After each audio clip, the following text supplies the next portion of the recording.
Bom dia a todos e todos. Estamos começando aqui a segunda mesa de debates do nosso evento Direito, Finanças e Tecnologia. Meu nome é Vitor Doering, eu sou coordenador executivo do Grupo de Análise, Regulação, Moeda e Risco, que organiza esse evento em parceria com o Grupo de Direitos e Políticas Públicas. E o tema dessa mesa, conforme o programa, é criptomoedas, que é blockchain e criptomoedas. Então esse tema, na verdade, é diferente, mas é relacionado, de alguma forma, ao tema gêmeo da agenda de fintechs que foi discutida na primeira mesa dessa manhã.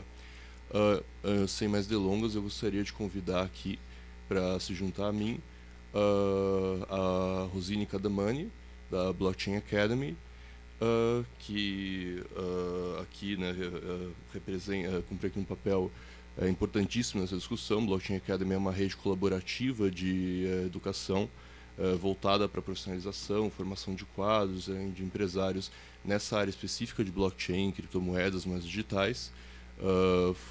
Advogou durante muito tempo, durante 13 anos na área de direito bancário, no Pinheiro Neto Advogados. E tem a Master of Laws pelo INSPER, a MBA pela Fundação Getúlio Vargas, e o Alexandre Pacheco, que é professor da Escola de Direito de São Paulo da Fundação Getúlio Vargas, mestre em Direito e Desenvolvimento pela mesma instituição, bacharel em Direito pela mesma instituição, coordenador do Grupo de Ensino, Pesquisa e Inovação, GEP, presta a se tornar o Centro de Ensino, Pesquisa e Inovação, dos dois centros de pesquisa da Escola de Direito de São Paulo, Fundação Getúlio Vargas. Vai se juntar a nós logo mais, ele está um pouco atrasado, o Marcos Henrique, que é sócio investidor da Foxbit, né, que foi citado aqui na mesa da manhã, uma das maiores exchanges que hoje tem atuado no mercado de bitcoins mais digitais no Brasil. Então, sem mais delongas, eu convido os integrantes da mesa se juntarem, reiterando aqui os nossos agradecimentos por terem aceitado participar dessa discussão tão importante conosco aqui, desse tema tão complexo, tão relevante, tão pioneiro, que é blockchain mais digitais. Agora, né, eu gostaria também de fazer uma introdução bem breve de algumas ideias, obviamente sem querer me adiantar de nenhuma forma a discussão que vai ser feita de forma mais sofisticada aqui pelos integrantes da mesa, mas tentando apenas introduzir algumas ideias do que nós temos discutido, dos sentidos nos quais nós podemos levar esse debate agora, aproveitando essa próxima 1h30.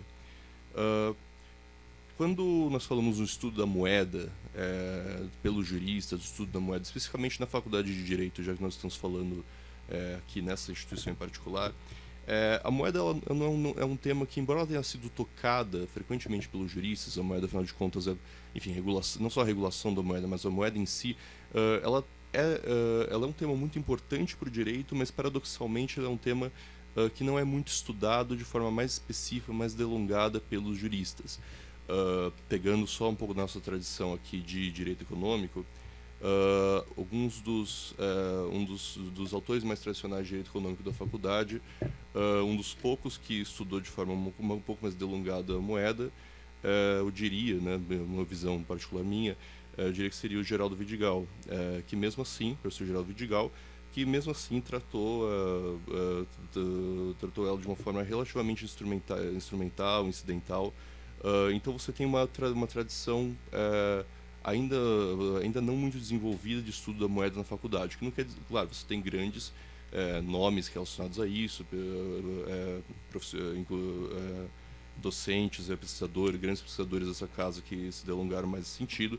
Um deles, né, inclusive, é o professor Jean Paul, né, coorganizador desse evento, né, coordenador do GARME, que não está aqui presente, mas que é extremamente presente nesse tema.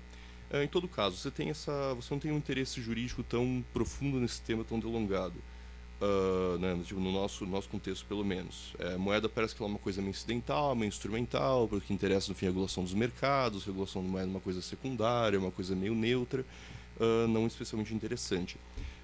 E bom, na verdade, a razão pela qual a criptomoeda, né, é um tema especialmente interessante, é porque, bom, isso é uma coisa que nós já havíamos considerado, e acho que o Alexandre, que mediou a mesa da manhã, acabou de externalizar isso de forma mais clara para mim, na verdade que a discussão sobre criptomoedas ela escancara alguns aspectos que às vezes não estão tão evidentes para a gente do direito. Entre elas, o caráter essencialmente fiduciário da moeda na economia globalizada, pós-Bretton Woods, que, enfim, na verdade a criptomoeda ela ajuda você a entender algumas limitações do tema, algumas complexidades do tema, porque ela evidencia o quão difícil é você distinguir a moeda, os mercados de câmbio, a negociação de moeda, inclusive moeda estrangeira, da negociação de ativos financeiros. Claro, existem as particularidades, evidentemente, de cada tipo, mas na criptomoeda essas particularidades se tornam mais borradas. Então, afinal de contas, a criptomoeda ela é um instrumento de troca, ela cumpre todas as funções da moeda, de intermediação de trocas, unidade de conta, reserva de valor. Ela tem que ser tratada simplesmente como ativo financeiro. É correto tratar a moeda simplesmente como, por exemplo, uma moeda estrangeira? Negociação de Bitcoin tem que ser tratada como negociação de dólar no Brasil? São perguntas relevantes. Da mesma forma, existe também a consideração sobre até que ponto existe aqui o potencial de inovação desses instrumentos mais digitais, os riscos econômicos envolvidos, a eventual geração de bolhas, eventual geração de, enfim, que se considera, eventualmente se menciona isso, geração de pirâmides financeiras, os riscos jurídicos, a possibilidade de uso de moedas digitais, criptomoedas para encobertar atividades ilícitas, lavagem de dinheiro, etc. Então você tem e finalmente a pergunta, né, que acaba servindo um pouco como a meta-pergunta, a pergunta-chave desse debate, que afinal de contas qual regulação? Na verdade, se regular e se sim, como regular. Então existem os extremos da discussão, que são representados frequentemente no debate público, que, enfim, de um lado a promessa libertária, não, você não deve regular as criptomoedas porque elas só funcionam porque elas não são reguladas. Portanto, o Estado não tem que se meter no meio, o Estado vai entrar para matar a inovação. Esse é o extremo da discussão. Do outro lado, existe uma visão externalizada em alguns momentos de, bom, isso aí é perigoso, isso aí é bolha, isso é enganação e, portanto, isso não deve nem ser permitido. Assim, são visões, evidentemente, caricatas, que eu estou aqui expondo de uma forma caricaturizada, propositadamente, na verdade, para incitar essa discussão. Porque, no fim, o que interessa para essa discussão é o meio. Tudo que está no meio, que é a discussão, afinal de contas. Se regular, por que regular, como regular.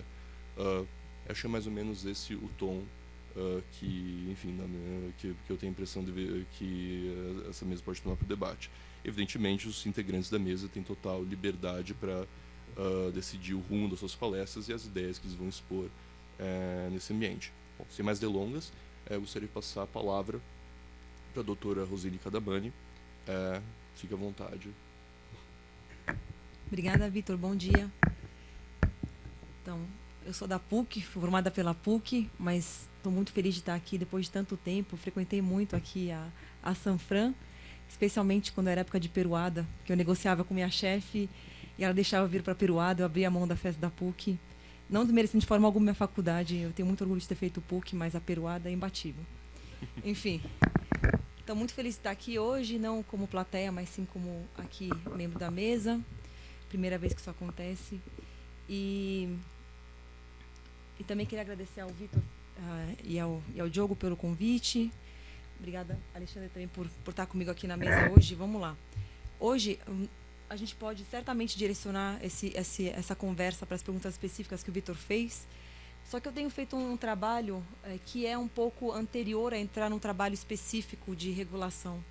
Porque eu acho que antes de falar de regulação, de tecnicidades, a gente como advogado tem sempre quase um automatismo de pegar qual lei que eu vou pegar, qual artigo que se aplica e tudo mais. Mais que tudo, eu tenho me esforçado muito de sair por aí e falar um pouco mais de contexto, do que a gente está falando em termos de contexto global, em termos de evolução histórica. Então, uma pessoa aqui que já participou de uma apresentação, não sei se alguém mais já participou, que nem eu fiz na GV recentemente, Não é a intenção minha ser repetitiva, então eu abro a qualquer dúvida adicional que vocês tenham, inclusive as dúvidas que o Vitor colocou aqui na mesa. Então, vamos lá, vamos falar um pouco mais de contexto. Por que a gente está aqui falando? Por que tem tanta gente aqui, tanta gente nova, tanta gente mais velha falando? Aqui, eu acredito muito mais advogados ou estudantes de direito, mas na Blockchain Academy, a gente tem recebido gente de todo tipo profissional. Gente de TI, empresários, empreendedores, pessoas de banco, diretor jurídico de banco, diretor de TI do outro banco. Por que tem tanta gente assim falando disso? E vamos chegar lá para a gente se contextualizar um pouco melhor. Eu acho que ajuda qualquer esforço de trabalho técnico depois. Então, focado um pouco mais no mercado financeiro, porque eu sei que hoje é um mote. Isso aqui é uma questão de configuração hoje do computador que a gente mandou para cá, então não reparem se aparecerem alguns erros de configuração. A maioria das pessoas que está aqui, como eu, é herdeiro de um modelo que é um modelo industrial. Não sei, tem alguém aqui com menos de 20 anos? Não, né? O 20, 25 anos tem bastante gente aqui já. E mais gente um pouco mais velha que nem eu. Eu tive recentemente no INSPER, foi muito engraçado falar para um público de 17, 18 anos e começar a falar na minha época, né? Eu não estou acostumada a isso. Mas vamos lá. Então, nós aqui, a maioria do público que está aqui, herdou essa bagagem da Revolução Industrial que aconteceu no século XVIII. Nesse momento da história, a gente teve uma evolução da indústria através do Fordismo, que estabeleceu novos modelos de produção. A gente acabou de aprender isso aí na história, é muito falado esse tipo de modelo de trabalho. Então, basicamente, você tinha antes o artesão, que fazia uma peça de cabo a rabo, e agora você parte para um modelo em que cada um faz uma coisa. Um só fecha o parafuso, outro coloca na caixa, outro coloca a caixa no caminhão e por aí vai. Naturalmente, esse tipo de trabalho aumentou muito a produtividade, provocou a urbanização, e você teve todo uma remodelagem dos negócios em torno disso, né? Também em torno disso, a gente viu uma evolução da sociedade. Hoje, a educação é modelada em torno disso também. Então, por que as escolas começam às 7, 7h30 da manhã? Porque a indústria, o trabalho começa às 9. E por que a gente estuda do jeito que a gente estuda? Por que a gente decora? Porque eu vi um monte de mocinha anotando ali. Eu era a primeira que anotava tudo na sala, hoje não anoto mais nada. Mas assim, por que a gente anota tudo e memoriza? Porque antigamente era difícil você capturar informação, né? Só que isso tudo foi mudando com o tempo. Então, hoje a gente tem toda uma evolução que aconteceu a partir da revolução digital. A internet se desenvolveu mais fortemente a partir dos anos 90 e trouxe para a gente novas formas de trocar informação e novas formas de negociar. Então, na minha época, eu esperava a Barça chegar em casa. Então, chegava a Barça, eu estava esperando o novo tomo que ia chegar. Hoje em dia, não é mais assim, né? Então, hoje em dia você tem várias fontes de internet muito mais seguras do que você teria numa fonte tão desatualizada como a Barça. Quando a gente pensa também em modelos de negócio, tudo que era loja de rua passou a ser loja de internet, e-commerce. A gente fala tanto de e-commerce. E mais recentemente ainda, a gente vê esse novo modelo chamado modelo de plataformas. Alguém aqui já ouviu falar desse modelo plataforma? Sim, quem já ouviu falar, levanta a mão. Algumas pessoas já ouviram falar, isso é mais discutido, mas vamos exemplificar para a gente ficar todo mundo na mesma página. O Google é um exemplo de negócio do tipo plataforma. O Google não produz nada, né? O Google está lá colocando em contato quem gera informação com quem quer consumir informação. Airbnb. Airbnb tem muito mais hotel do que muita rede de hotelaria, muito mais espaço para as pessoas alugarem. Uber, mesma coisa. Uber não tem carro nenhum na frota dele. Ele só usa de carro de pessoas que têm carros. Facebook, uma mídia social. E eles também não produzem nada. Quem produz é a gente com nossas histórias, nossas fotografias. Chega aí, Marcão, vem para a mesa. Não, por favor. Kickstarter é a plataforma de crowdfunding. Então, você começa a capturar recursos pela internet. Também, através da tecnologia, isso aconteceu, né? E, então, como é que a gente descreve esse tipo de modelo de negócio? Você cria um ecossistema em torno da sua marca e você não produz o produto, né? Então, você esquece aquele modelo fordista, aquilo caiu. E você está muito mais focado em desenvolver soluções que têm um efeito muito mais exponencial por esse tipo de interação, que é um modelo open source. Antigamente, a tecnologia ficava fechada em empresas e você tinha dificuldade de acessar. Era custoso, era restrito, a propriedade intelectual ficava lá fechada. Hoje, não. Hoje você tem cada vez mais soluções que são abertas e pessoas no seu quarto conseguem criar soluções extraordinárias que a gente não teria talvez há 20 anos atrás por conta disso. Então, esse é um pouco o modelo de negócio plataforma. E quando a gente vai contextualizar um pouco isso, né, Vamos olhar, isso aqui é um gráfico que eu acho bastante representativo. Quem criou foi o Frank Diana, que é o CTO de uma empresa chamada Tata Consultancy. É um grupo indiano. O que ele fez? Ele desenhou, não sei se eu vou conseguir alcançar aqui com um pointer. Aqui tem um pouco as tecnologias que vão surgindo, aqui as novas tecnologias, aqui ele coloca blockchain no meio do caminho. Não sei se estou apontando direito, estou sem óculos. Aqui, né? Por aqui, blockchain. E aqui, um pouco, onde isso nos leva.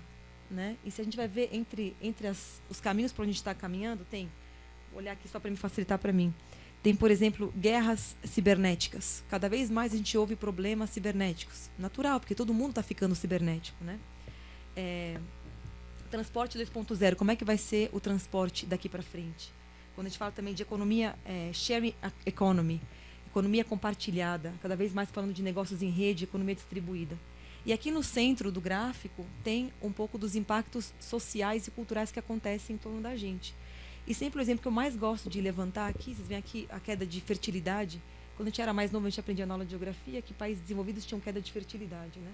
Hoje isso não é mais não atinge apenas países desenvolvidos. Hoje, se a gente olhar em torno da gente, pessoas, enfim, da minha faixa etária que estão tentando engravidar não estão conseguindo. A gente percebe que essa ansiedade que a tecnologia está provocando na gente está provocando, de fato, umas mudanças sociais e psicológicas na gente que às vezes a gente não se dá conta com tanta clareza. Então, tudo isso é para dar um pouco de aspecto um pouco geral dos efeitos do que está acontecendo no mundo.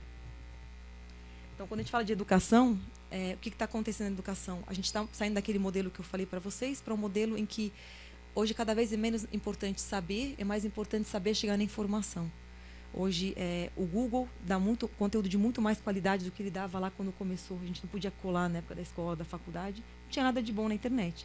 Agora tem tudo de bom lá, material de muito boa qualidade. Mesma coisa quando a gente fala de aspectos culturais e profissionais. Quem aqui tem filhos, certamente deve ter ouvido falar que é fã de algum youtuber, ou que ele mesmo quer ser youtuber, que é muito diferente do que a gente vivenciou na nossa idade. Na nossa idade era cool ser advogado, arquiteto, engenheiro ou médico e tudo mais. Né? Agora não é muito mais cool ser um youtuber. Na política, essa é uma foto que eu gosto de mostrar que representa as bandeiras dos países que viveram a Primavera Árabe recentemente. Então, o que foi essa Primavera Árabe? Você tinha vários países, vários povos sujeitos a governos totalitários no Oriente Médio, e eles começaram a se expressar nas mídias sociais, expressar um pouco o que eles estavam vivendo e sofrendo. E isso teve um efeito dominó que fez derrubar os governos totalitários. Então, isso não seria possível no momento pré-era digital, pré-internet, pré-Facebook. Né? Quando a gente olha para o mercado financeiro, a gente ouviu hoje de manhã um painel sobre fintechs. Fintechs é uma palavra absolutamente da moda. Significa tecnologia para o mercado financeiro. Então, esse desenho eu acho bastante representativo. Ele mostra que a gente primeiro interagia, fazia trocas com dinheirinho físico, né, sem querer voltar à época do sal, mas vamos partir já desse momento da história que já é suficiente para a gente. Depois a gente partiu para o cartão. No começo a gente carregava o dinheiro do bandido, a gente não carrega mais nada, hoje a gente vai com o cartão no bolso. E evoluindo cada vez mais para um momento em que a gente nem cartão sente que está usando, né, que é o mobile. Uber a gente não sente que está usando o cartão. O sem parar, a gente não sente que está usando o cartão. E cada vez mais, quando você vê nas empresas, o UX, né, User Experience, eles estão cada vez se esforçando mais para fazer com que a experiência do usuário seja cada vez mais soft. E isso passa por, de repente, tirar o momento do pagamento. Que é um gráfico que vem de um estudo da KPMG, que mostra que teve um aumento significativo de investimentos em fintechs desde 2010. Então, isso mostra que esse tipo de negócio está chamando bastante a atenção de investidores. E novos modelos de negócio vão surgindo e se fortalecendo. Hoje pela manhã, estava aqui o Sandro, representante da Geru, falando do peer-to-peer lending, que é esse primeiro desenho, enfim, que eu trouxe para representar esse tipo de modelo de negócios. Quando a gente aprende lá em direito bancário, Lei 4595, que somente instituições financeiras podem outorgar crédito, isso é absolutamente restritivo. Eu lembro quanta dificuldade a gente não teve lá no escritório. Eu trabalhei com direito bancário 13 anos para interpretar o artigo 17 da 4595, o que é coisa de banco, o que não é coisa de banco, e se você estiver fazendo coisa de banco, você vai preso. É um artigo muito, muito mal escrito, como o Fábio Lacerda disse, infelizmente o Banco Central está preso, né, porque é uma lei ordinária. Mas, enfim, entre travas e travas, nasceu esse modelo de peer-to-peer, que é um grande avanço.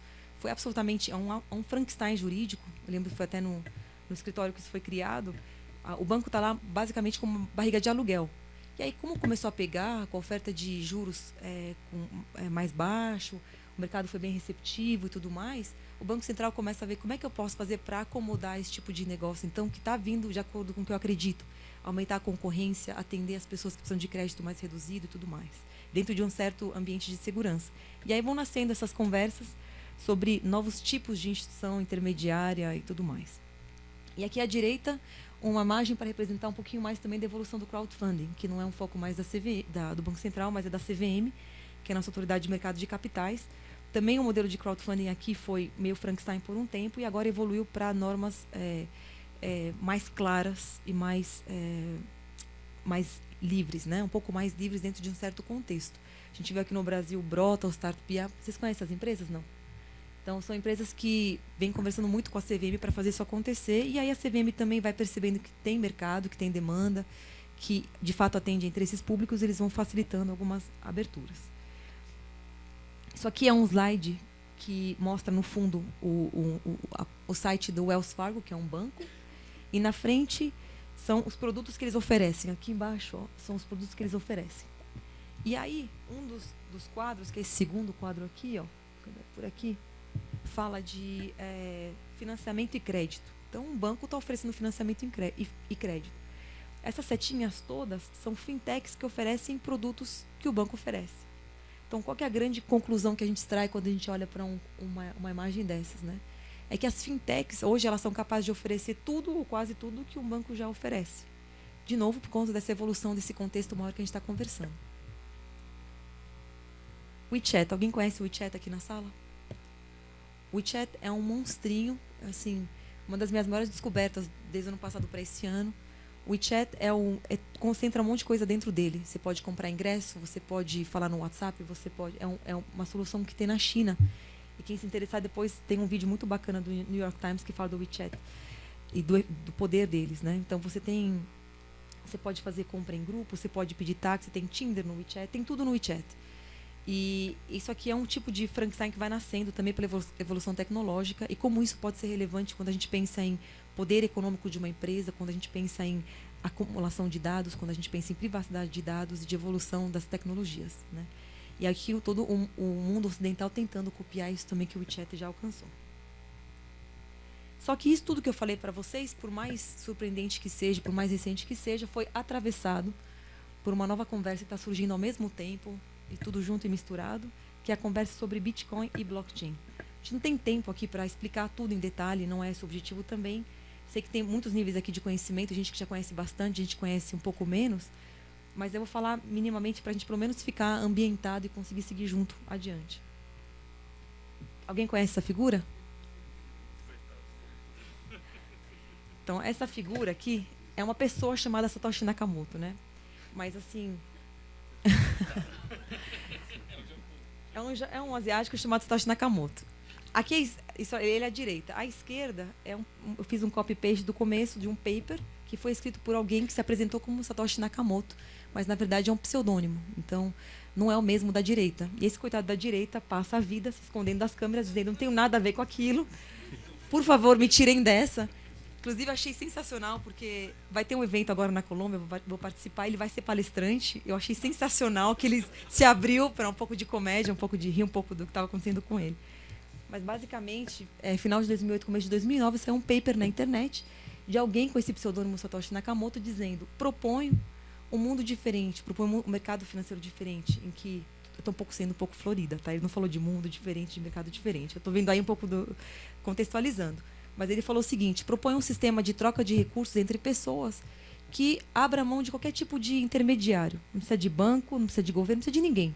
Confie na tecnologia. Essa é a proposta do paper do Satoshi Nakamoto, que é a base de toda essa conversa que a gente está tendo aqui agora. Então, o Bitcoin, nesse contexto, ele é a unidade que vai ser trocada entre os agentes desse ecossistema. E o blockchain, ele é a arquitetura tecnológica que vai dar o suporte para essa troca acontecer. Essa é a proposta do Satoshi Nakamoto. Né? Houve várias outras tentativas antes de fazer dinheiro na internet. Essa é a primeira que, de fato, pegou. E é por isso que está tendo tanto buzz em cima disso. E também isso deu margem para uma abertura de conversa que a gente vai ter junto também. Como é que você troca Bitcoin? Você é uma carteira nessa rede, você vai trocando. estando um de frente para o outro, estando a milhares de quilômetros de distância, demora mais ou menos 10 minutos para essa troca acontecer. É extremamente prático, rápido, seguro, é transparente, é imutável. E tem uma série de características que a gente podia explorar aqui por dias, porque são características interessantíssimas e que são muito diferenciadas. Mas vamos focar um pouco na simplicidade aqui, na praticidade e na segurança e na tecnologia. E aí você tem toda uma lógica por trás da arquitetura de validação. Você tem agentes que fazem a validação, que são os mineradores. Também tem toda uma lógica aí construída para dar um estímulo financeiro, né, incentivos financeiros para aqueles agentes que trabalhem em prol da validação do sistema e da sua manutenção. Blockchain por quê? Porque é uma cadeia de blocos que vão guardando as operações lá dentro delas. E a gente fala muito que blockchain é um livro-razão. Muita gente diz isso. Por quê? Porque, na verdade verdadeira, o Bitcoin não existe. Né? Na verdade verdadeira, é um grande sistema de mensageria, ou que a gente pode comparar um livro contábil, em que cada agente que queira pode ter uma memória, guardar todos os dados, o histórico, tudo que aconteceu. Cada um desses agentes, então, tem um nó, tem esse registro histórico. Na primeira linha do primeiro nó, tem a mesma informação na primeira linha do segundo nó, e a primeira linha do terceiro nó, e todo mundo tem a mesma linha escrita. Então, está um pouco aí a lógica da segurança, da confiabilidade do sistema. Isso foi a origem da conversa. Hoje a gente tem mais de 1.000 criptomoedas existentes e sendo negociadas, tudo desde 2009. Cada criptomoeda associada à sua própria plataforma, né? Assim como o Bitcoin está para o blockchain, assim como o Ether está para o Ethereum, assim como o XRP está para o Ripple, e por aí vai. Então, muitos negócios por trás das criptomoedas, e cada uma com o seu próprio valor de mercado e sua própria lógica de criação e com suas próprias perspectivas. Então, quem quer brincar com isso tem que tomar muito, muito cuidado. Não era bem o momento de falar isso, mas eu vou falar. Conheço isso desde 2014, invisto desde 2014. Era para eu estar multimilionário e viajando agora. Perdi praticamente tudo, mesmo sabendo bastante. Eu acompanho diariamente o mercado, por ansiedade, por não ser uma trader profissional. Eu achava as coisas certas, mas achava na hora errada. E por ansiedade eu tirava. Então, não brinquem com isso. Né, virei um exemplo vivo do que não fazer. Inclusive, meu sócio disse para quem quer investir, liga para a Rosine. Se ela vai vender, você compra e vice-versa. Não queria ter chegado nesse ponto. Espero que um dia eu supere isso, sinceramente. Um dia eu vou ficar sócia do Marcos Henrique, vou ganhar um pouco de dinheiro na Foxbit. Mas, enfim, para dizer para vocês, não, apesar de toda a especulação, todo o buzz que tem em torno disso, não brinquem com isso. Pode queimar. Tá? Então, saibam como brincar. Chegamos um pouco na parte do blockchain. Então, até agora a gente falou um pouquinho do blockchain como um suporte para o Bitcoin, que é a lógica pelo qual foi criado. Então, quando a gente fala de blockchain, e por que tem um buzz em torno do blockchain? Porque quando foi criado o blockchain, ninguém pensou no que está sendo visto agora. Hoje as pessoas estão vendo diferente. Estão olhando para aquela unidade digital, né, que tem um valor mercadológico, sim, mas se você pegar uma fraçãozinha daquilo que é praticamente irrelevante do ponto de vista mercadológico, financeiro, e você carimbar informações ali, você começa a ter um mundo novo se abrindo na sua frente.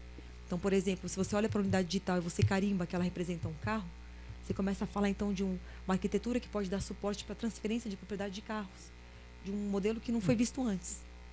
Mesma coisa imóveis, né? Mesma coisa ações de empresas, mesma coisa o que você quiser em termos de ativo, o que você quiser em termos de direitos. E aí também uma nova conversa toda que não foi pensada no começo, que se abriu em torno do blockchain.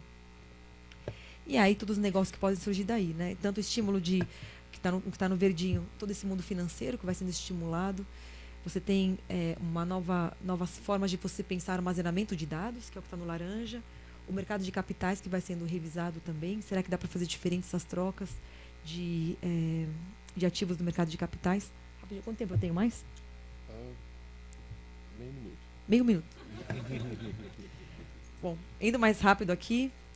A gente também tem que pensar isso estimulando novos modelos de relação. A gente parte de um modelo centralizado, que é o que a gente conhece, para modelos distribuídos, em que todo mundo se relaciona com todo mundo. Vou ter que pular aqui bem rapidinho.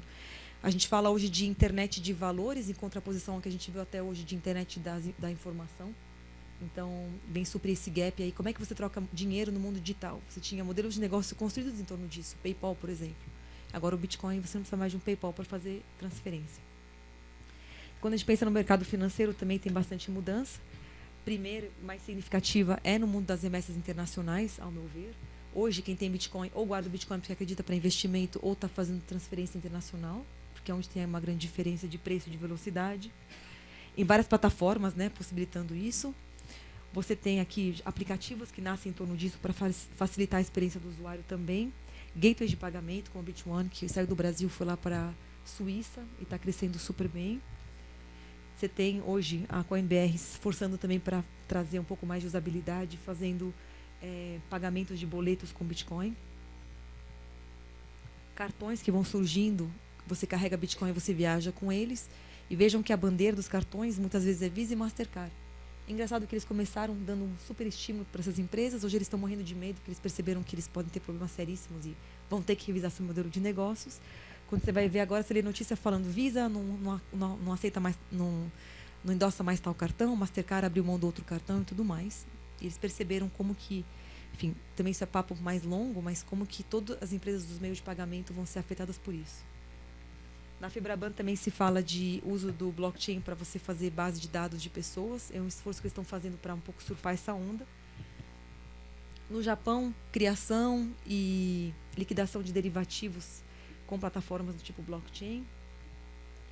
Enfim, mas como eu falei para vocês, podemos entrar nas especificidades, mas o mais importante que eu quero deixar para vocês é essas 3 linhazinhas. Que a educação tecnológica, que a evolução tecnológica está acontecendo em um nível exponencial, que está mudando os paradigmas, então tudo muda, não é exatamente como já foi antes, a gente vai falar um pouco mais disso agora no painel. E é fundamental entender o tamanho disso, não é só ser técnico específico, você tem que entender tudo que está em volta para ver como é que te afeta como cidadão, como profissional, e também para você descobrir qual vai ser o seu papel nessa transformação, né? Como acadêmico, como um regulador, como um profissional numa mesa de trabalho e tudo mais. Obrigada. Terminei no tempo?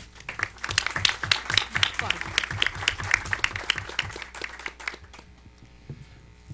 Muito obrigado, doutora Rosini. Agora eu passo a palavra ao professor Alexandre Pacheco para possa realizar sua fala. Quer pegar aqui? Pode pegar aqui.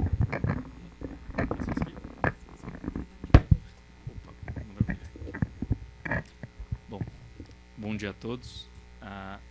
Eu tinha planejado ali uma fala estruturada, pensando em alguns pontos, inclusive, que já foram tratados pela Rosini. Então, um pouco da minha fala vai ficar de lado aqui para que eu possa, na verdade, aproveitar o gancho de alguns pontos que ela colocou aqui de maneira muito clara para problematizar e criar algumas provocações, tanto do ponto de vista do que pode ser uma eventual estratégia regulatória relacionada ao Bitcoin ou outras criptomoedas, mas mais especificamente tentando trabalhar potencialidades dentro do universo ali de novas tecnologias, ou vamos dizer assim, novas criptomoedas que podem derivar da tecnologia blockchain.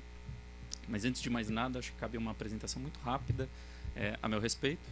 Como o próprio Vitor mencionou, eu sou coordenador de um grupo na Escola de Direito de São Paulo da Fundação Getúlio Vargas, o Grupo de Ensino, Pesquisa e Inovação, e a nossa proposta é reunir um conjunto de pesquisadores e professores da FGV Direito SP para discutir quais são os impactos de novas tecnologias, não apenas no campo regulatório, mas também no comportamento social. Acho que parte do que a fala da Rosini conseguiu evidenciar ali na primeira metade, vamos dizer assim, da apresentação dela, é que as transformações elas estão acontecendo num ritmo muito rápido, em alguma medida interconectadas com uma nova forma, inclusive de comportamento por parte dos usuários. Isso vai ficar muito claro ali em alguns exemplos que eu vou dar aqui. E dentro das atividades do grupo, acho que vale a pena pensar o seguinte: a gente tem linhas de pesquisa e a gente tem atividades também do ponto de vista de formação acadêmica dos nossos alunos de graduação e pós-graduação. Uma delas é o Laboratório de Empresas Nascentes de Tecnologia, o LENT. E o LENT contou em 2015 com a participação da Foxbit, que se propôs a apresentar, junto com outras empresas nascentes na ocasião. Eu não sei nem se eu devo tratar a Foxbit mais como uma startup, acho que ela já está longe, longe disso, assim, mas enfim, vamos manter ali em relação à percepção de cultura que a Foxbit ainda preserva internamente. Mas uma das coisas muito interessantes no laboratório é que a gente, junto com os nossos alunos, tentou navegar ali em idos de 2015 no que significa esse novo universo. Não apenas no universo de exchanges, mas no universo também dessa nova tecnologia do blockchain como uma oportunidade que abre potenciais nas mais diversas frentes. Uma das minhas surpresas no ano passado, continuando os estudos sobre esse tema, foi perceber os impactos do blockchain, por exemplo, no campo da privacidade. Então, para além de serviços financeiros, você tem como a própria Rosine mencionou aqui, a possibilidade de você criar estruturas de discussão e estruturas tecnológicas que podem servir ali para ampliar a privacidade do usuário, mas mais do que isso, inclusive, criar sistemas de identificação que não tem ali o nome do usuário, mas sim uma hash que pode ser identificativa para acesso desde serviços públicos a outros tantos. Mas eu não vou fugir muito do tema aqui, que é trabalhar muito na lógica dos serviços financeiros. E como que eu reestruturei a minha fala, tendo como base a fala inicial da Rosine? Fundamentalmente, começando aqui falando um pouquinho da tecnologia blockchain e de criptomoedas em geral, olhando desafios regulatórios, em especial olhando ali um primeiro desafio que a gente enfrentou em 2015, que era, afinal das contas, como é que a gente pode classificar isso juridicamente, ou como é que outros países, inclusive, estão classificando juridicamente uma criptomoeda, e pensando aqui que criptomoedas não têm as mesmas características de funcionamento entre si, mesmo que elas estejam ali baseadas na tecnologia blockchain de registro e validação de operações. Mais do que isso, uma vez entendendo a tecnologia, entendendo esses desdobramentos, e entendendo que, em alguma medida, nenhuma classificação própria, juridicamente completa, pode definir 100% os comportamentos de usuários, tendo em vista, vamos dizer assim, essa nova moeda. E quando eu falo nova moeda, não uso moeda no sentido próprio aqui. Uma das ideias centrais é que moeda facilita ali a minha fala aqui, e eu vou usar a terminologia de moeda digital. Mas mais do que isso, são percepções que aproximam tecnologias, aproximam conceitos e fazem uma salada de fruta que muitas vezes chega a conclusões um pouco, vamos dizer assim, precipitadas, para dizer o mínimo. Um exemplo. Eu estava na semana passada discutindo com alguns pesquisadores do GEP, algumas entrevistas, por exemplo, algumas falas que podem ter sido, obviamente, recortadas e um pouco distorcidas, mas de personalidades significativas do mercado financeiro. Por exemplo, uma entrevista do presidente do Banco Central aproximando Bitcoin, mas moedas digitais em geral, com esquemas de pirâmide. Ou, por exemplo, falas em pequenos artigos ali de profissionais ligados à SEC, autoridade que regula ali o mercado de capitais norte-americano, dizendo que existe um perigo real dessas operações não apenas serem consideradas como pirâmides, mas também serem consideradas ali como fraudes. E por que eu acho que é necessário um grande cuidado aqui? É possível que nós tenhamos fraudes, esquemas de pirâmide com moedas digitais? É possível. Agora, existe uma decorrência necessária em relação às características dessas novas tecnologias, como a Rosine descreveu, e esquemas já tratados na literatura sobre esse assunto? Não. Então, eu acho que um primeiro elemento importante para a gente começar essa discussão é, legal, como é que eu consigo compreender a tecnologia em relação às suas características? Como é que eu consigo entender os desafios regulatórios reais? Por exemplo, um deles é tentar pensar uma classificação jurídica e conceitos jurídicos que possam dialogar, eventualmente utilizando uma estratégia híbrida de regulação, que não necessariamente vai definir pela natureza jurídica do que a gente poderia atribuir a esse instituto, a essa tecnologia, mas mais aos usos que se dá nela no mercado real. E pensando como é que a gente consegue diferenciar percepções que podem ser um pouco precipitadas e equivocadas em relação à aproximação de práticas sociais do que a tecnologia pode revelar enquanto potencial concreto agora e enquanto potencial futuro. Mas mais do que isso, eu acho que vale a pena pensar também em projetos inovadores relacionados à tecnologia Bitcoin e blockchain. E não só Bitcoin e blockchain, a Rosine mencionou também o Ripple, a Rosine mencionou, por exemplo, moedas ali como o próprio Litecoin, que acho que estava na lista dela, o Ethereum, que na verdade quando a gente vai falar em moeda a gente está falando do Ether. Você tem vários aspectos relacionados a isso, mas o que eu acho que vale a pena dar um segundo passo, vamos dizer assim, de maior profundidade na discussão que ela trouxe?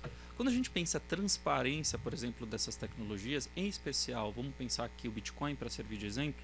Quando a Rosine fala em transparência, o que ela está querendo dizer como transparência? Me corrija se eu estiver errado. A transparência ela não é em relação à identidade do usuário que realiza uma operação de transferência de um determinado valor de uma carteira para outra. Então, por exemplo, se eu vou transferir um volume de bitcoins, por exemplo, se eu vou transferir 2 bitcoins para o Vitor, e olha que hoje em dia já está bastante coisa, eu vi hoje de manhã que estava um pouco mais de R$19 mil a cotação ali em uma das exchanges que eu pesquisei. Uma das coisas interessantes é quando eu faço essa transferência, quais são as informações publicadas para o sistema. E, a grosso modo, uma informação importante. a minha carteira, que é identificada ali por propriedades criptográficas específicas, como uma sequência de letras e números, vai a ser publicada como a carteira que ofereceu, que enviou uma determinada quantidade de bitcoins para a carteira do Vitor, e ela também vai ser identificada. Então, nesse sentido, ele é um sistema extremamente transparente, mas quando a gente vai pensar que tipo de transparência o sistema oferece, ele oferece uma identificação das carteiras da onde esses recursos vão sair. Ele não oferece uma identificação e transparência sobre a identidade dos usuários. E aí vem um aspecto interessante que hoje, quando a gente olha as exchanges, você tem um grau muito variado de governança entre as exchanges, algumas delas exigindo documentos bastante detalhados, inclusive fotos segurando o documento e outras tantas medidas que podem ampliar a segurança e governança, e outras reduzindo esse grau, vamos dizer assim, de transparência e segurança, olhando ali a casas que eu chamo de exchanges aqui, mas em relação a algumas operações que elas realizam, não todas, a gente poderia aproximá-las, por exemplo, de uma operação de câmbio e outras tantas que a gente poderia discutir aqui. Mas para além disso, eu acho que tem algumas características da tecnologia que elas precisam ficar um pouquinho mais claras também, pensando que eu poderia, na verdade, aprofundar alguns conceitos que a própria Rosine trouxe na primeira fala dela. Por exemplo, um dos aspectos interessantes da lógica, vamos dizer assim, blockchain enquanto tecnologia, é a imutabilidade. Por que a imutabilidade é uma característica muito relevante dessa tecnologia? Ela permite com que você consiga identificar todas as operações que foram realizadas. Por exemplo, a operação que eu acabei de narrar aqui de envio de uma quantidade certa de bitcoins da minha carteira para a carteira do Vitor. Essa operação, por mais que eu possa refazê-la no seguinte sentido, o Vitor pode me encaminhar novamente os 2 bitcoins que eu encaminhei para ele. A primeira operação ela não vai poder ser, vamos dizer assim, numa acepção um pouquinho mais grosseira, estornada. Ela vai poder ser feita novamente. Na verdade, a gente está tratando de uma nova operação. E mais do que isso, quando a gente está pensando nessas características, eu acho que a revolução causada ali pelo blockchain enquanto janela de oportunidade para diversos campos, dentre eles serviços financeiros, é a combinação de 3 fatores que conseguiu gerar uma solução tecnológica que atraiu a atenção de diversas instituições. E quais são essas 3 características?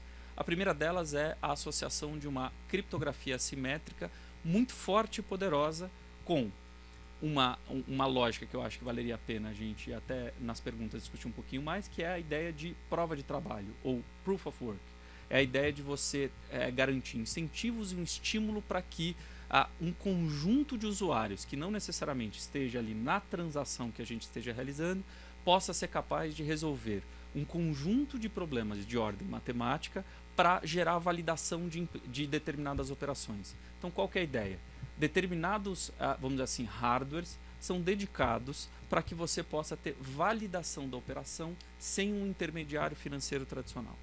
Então, quando a gente pensa ali, além de uma questão de segurança, olhando uma criptografia assimétrica associada a essa ideia de prova de trabalho, é a ideia de que eu consigo criar uma tecnologia que reduz a força de um intermediário, tal qual, por exemplo, a gente já observou em outros tempos, a internet já fez.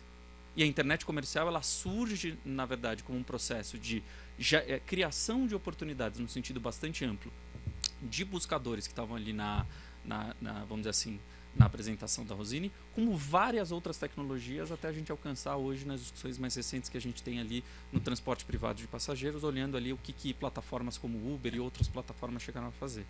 Então, eu acho que, olhando para a perspectiva de um sistema seguro associado à ideia de que você consegue criar incentivos que se mostraram bem-sucedidos para que você consiga permitir com que uma rede realize um trabalho de validação de operações de maneira segura, você consegue ter uma janela de oportunidades para dizer: precisamos repensar a ideia de intermediários em relação a serviços financeiros.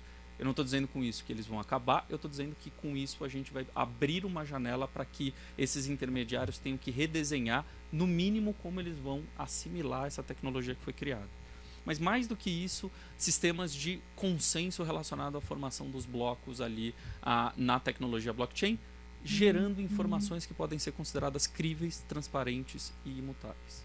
E aí, olhando para uma janela de oportunidades interessante, a gente pode pensar que tem algumas regras que essa tecnologia vai respeitar, e nesse sentido eu já vou caminhar, na verdade, ali para discutir um pouco as estratégias que a gente pode pensar para criptomoedas associadas ali ao blockchain. Em primeiro lugar, uma das questões interessantes é que um problema central de outras tecnologias que precederam ali a associação do Bitcoin com blockchain, só lembrando do porquê que eu falo muito de Bitcoin, é que o Bitcoin foi, vamos dizer assim, a primeira geração de tecnologias envolvendo blockchain. Na verdade, foi a moeda que se associou ali, foi apresentada por meio do artigo acadêmico do Satoshi Nakamoto, mas que gerou, na verdade, todo esse, vamos dizer assim, esse tsunami do ponto de vista de mudanças tecnológicas e mudanças de mercado que a gente observa agora. Mas mais do que isso é pensar que ela pode resolver 3 problemas que tecnologias anteriores não eram capazes de resolver. O primeiro problema é um problema que a literatura vai chamar de double spending, que é a ideia de que nenhum usuário pode ser capaz de gastar nenhum recurso que ele já tenha empregado. Então, se eu encaminhei 2 bitcoins para o Vitor, essa é a ideia que, quando a gente pensa o que é um bitcoin, eu já vou entrar especificamente nisso, eu não vou poder pegar estes mesmos 2 bitcoins enquanto suas propriedades, e aí quando eu digo propriedades, bitcoins são sequências de letras e números que respeitam determinadas propriedades matemáticas e podem ser reconhecidas por um sistema, eu não vou poder usar essa mesma sequência para uma outra operação que envolva uma outra pessoa, sendo que eu já fiz essa operação. Então, uma das propriedades interessantes que essa rede foi capaz de gerar é uma propriedade que eu já mencionei em relação à imutabilidade do sistema, mas mais do que isso é resolver um problema concreto enquanto tecnologia de double spending. Outro problema interessante é a ideia de nenhum usuário pode eu diria, não é nenhum usuário, nenhuma carteira pode fazer as vezes de outra carteira. O que isso quer dizer? Eu não posso personificar enquanto carteira, enquanto local onde esta sequência de letras e números vai sair para realizar uma operação, eu não posso de nenhuma maneira substituir uma por outra. E mais do que isso, nenhum minerador é capaz de forjar transações e registrá-las no sistema.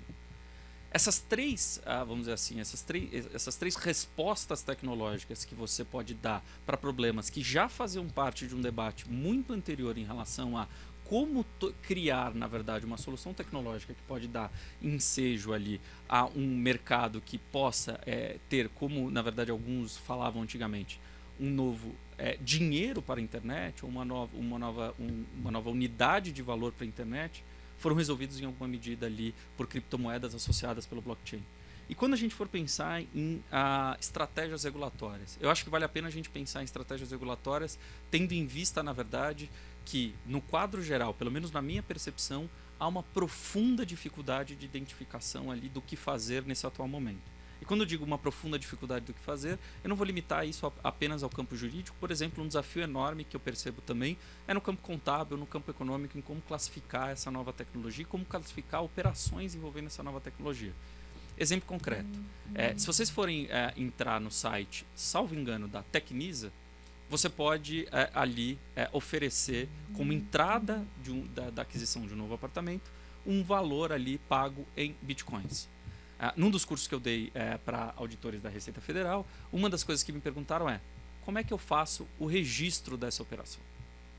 Se eu tenho um determinado cliente, por exemplo, que vai dar como entrada valores em Bitcoin, como é que eu faço esse registro? Eu coloco esse pagamento a título do quê? Ou, por exemplo, quando os alunos, no final do semestre da edição que a gente fez do Laboratório de Empresas na Ciência e Tecnologia na GV, o trabalho de final de semestre deles era operacionalizar com uma empresa parceira nossa, a PagCoin, uma outra que criou ali uma carteira específica para os alunos, que era a Tempest, como é que eles iriam convencer alguém do mercado local, do comércio local, que foi uma importadora de vinhos, a aceitar bitcoins para aquisição de vinhos. E eles conseguiram fazer isso. Mas qual foi a primeira pergunta? O que é isso? E aí, quando eles explicavam que um Bitcoin é uma sequência de letras e números que respeitavam determinadas propriedades matemáticas que seriam reconhecidas por um determinado sistema, o comerciante olhou e falou: tá, ok, vocês vão pagar com cartão ou com dinheiro? Um segundo ponto interessante que foi colocado depois que foi realizado o pagamento, como é que eles iam registrar isso. Mas mais do que isso, alguns dos alunos preferiram não gastar ali naquelas operações e preferiram poupar. Alguns deles, que tinham o equivalente na época a R$78 em bitcoins, conseguiram ter vamos dizer assim, uma valorização bastante expressiva ao longo do tempo. Só que outros deles preferiram não gastar ali naquela ocasião. Então, um dos aspectos interessantes que nos chamou muita atenção é, legal, a gente consegue pensar alguns tipos de uso para essas plataformas. Um exemplo trazido também pela Rosina era a ideia de você utilizar esse tipo de a solução tecnológica para remessas e pagamentos feitos entre países. Uma das soluções que a gente já percebe que tem sido muito estudada pelo Banco da Inglaterra é como operacionalizar isso, e eles fazem parte de um projeto que já tem provas de conceito ali bem razoáveis em relação a como utilizar a plataforma blockchain para realizar esses sistemas ali de pagamento e compensações de pagamento entre jurisdições. Uma das coisas que o próprio Banco Central tem estudado muito, inclusive eles soltaram aí nesse segundo semestre um artigo acadêmico de pesquisadores dentro do Banco Central que estão estudando isso, é como é que eles podem fazer a aplicação do blockchain para a operacionalização ali de operações interbancárias, pensando que eles podem identificar essas operações por meio de toda a tecnologia dentro e imersa no blockchain. Então, alguns aspectos que a gente já pode denunciar é o seguinte. Em primeiro lugar, o blockchain é uma tecnologia em que a gente não sabe todas as potencialidades que ela pode gerar, desde de potencialidades no campo empresarial, de novos negócios que podem derivar dali, desde aplicações em serviços financeiros e no serviço bancário, olhando inclusive instituições de regulação. Bancos centrais pelo mundo e bancos comerciais pelos países estão ali se reunindo. Alguns deles, por exemplo, como é o caso do consórcio R3, que tem realizado projetos nesse sentido, mas em várias outras iniciativas de pesquisa e desenvolvimento interno, inclusive de autoridades. Mas uma das coisas que fica muito claro é a dificuldade de você conceitualizar o que significa isso para fins de determinadas operações. E eu já encaminho para o final da minha fala, quando a gente vai falar um pouquinho de estratégias regulatórias. Em primeiro lugar, lá em idos, final de 2014, começo de 2015, teve um empreendedor que chama Marco Gomes que adquiriu alguns bitcoins e falou, legal, eu quero declarar isso no meu imposto de renda. Como é que eu faço? E ele fez uma consulta oficial ali dizendo como é que ele declararia no imposto de renda. Sem os detalhes de como, na verdade, autoridades fiscais poderiam fiscalizá-lo nesse sentido, ele quis declarar. Qual foi vamos dizer assim, a resposta à consulta que ele realizou ali? Declare como ganho de capital. Isso eu estou falando em de 2015. Só que as operações que ele estava pretendendo fazer e, na verdade, as formas com que ele estava estudando, inclusive pensar os usos dessa nova tecnologia, extrapolavam muito a consulta inicial dele simplesmente escrevendo uma operação que ele comprou bitcoins numa determinada data e vendeu em data futura. Um outro aspecto interessante que a gente pode pensar, como é que a gente poderia, na verdade, pensar investimentos relacionados em criptomoedas quando a gente pensa, na verdade, que a tecnologia blockchain pode permitir, como por exemplo, na plataforma Ethereum, pode permitir com que você possa fazer ofertas ali, lançamentos de novas moedas digitais baseados, lastreados na segunda geração ali de tecnologias derivadas do blockchain. Um dos aspectos não fica claro. A própria CVM não foi capaz de dizer se isso se configura mesmo como uma oferta pública, por exemplo, de valores imobiliários. Não tem uma clareza se esse tipo de operação é exatamente uma oferta pública aos moldes com que tradicionalmente a gente vem trabalhando. Outro aspecto interessante é se Bitcoin em si poderia ser considerado como, e outras criptomoedas, como valor mobiliário, por exemplo. Ou uma discussão que se travou, por exemplo, em alguns outros países, em especial nos Estados Unidos, já há alguns anos, quando a gente estava estudando esse tema ali em atividades realizadas com os alunos, é se Bitcoin poderia ser comparável a uma commodity, por exemplo, aos moldes de prata, ouro e outras tantas commodities, por exemplo, commodities como soja, que tem valorizações também esporádicas bastante significativas em alguns casos. Então, um desafio de estratégia regulatória é, legal, será que a estratégia de definir um conceito jurídico próprio relacionado a uma natureza intrínseca para essa tecnologia faz sentido? Na minha visão, não. Governos, por exemplo, como o governo de Singapura, ele adotou uma outra estratégia regulatória do que tentar identificar o que essa sequência de letras e números inserida dentro de uma tecnologia específica foi capaz de gerar. Eles falaram, não adianta dizer qual que é a natureza jurídica dessa nova tecnologia, adianta sim dizer que operação específica foi realizada com ela. Então, a mesma tecnologia pode significar muitas coisas distintas do ponto de vista do agente regulador. Ela pode ser valor mobiliário, ela pode ser, em alguns contextos, equiparáveis a moedas para fins de tributação, e ela pode ser, dentre outras coisas, uma commodity a depender da operação. E nesse sentido, eu termino aqui a minha fala dizendo, para além de uma janela de oportunidade dessas tecnologias, a gente tem desafios jurídicos muito relevantes relacionados a isso que vão depender, sim, de uma posição um pouco menos, vamos dizer assim, ortodoxa do ponto de vista das nossas instituições reguladoras. Lembrando que no intervalo de 2 anos, o Banco Central, que disse que este assunto era irrelevante do ponto de vista ali de uma ação própria, já está agora soltando não apenas artigos acadêmicos, como posicionamentos oficiais relacionados a essa tecnologia. Então, o período de aceleração de preocupações cresceu significativamente. E aí são algumas ideias e provocações que eu tenho para a minha fala de hoje. Desculpa passar ali 1 minutinho e meio do meu tempo, mas obrigado, eu fico à disposição aqui para também perguntas. Obrigado pelo convite aqui, Diogo, e outros membros aqui da organização.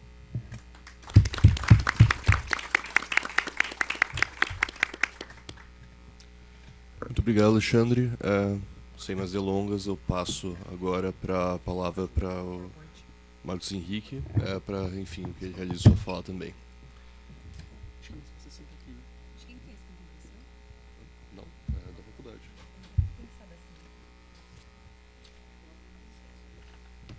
Isso, Roberto.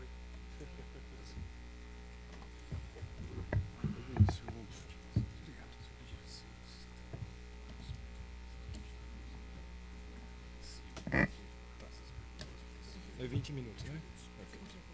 Consigo.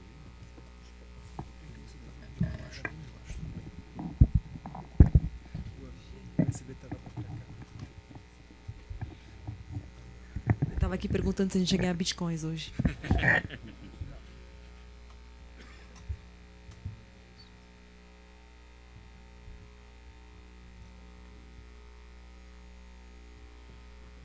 Esse passador está funcionando?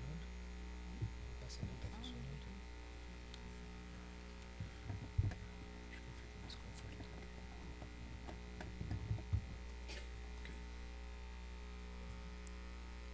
Vamos ver. Beleza.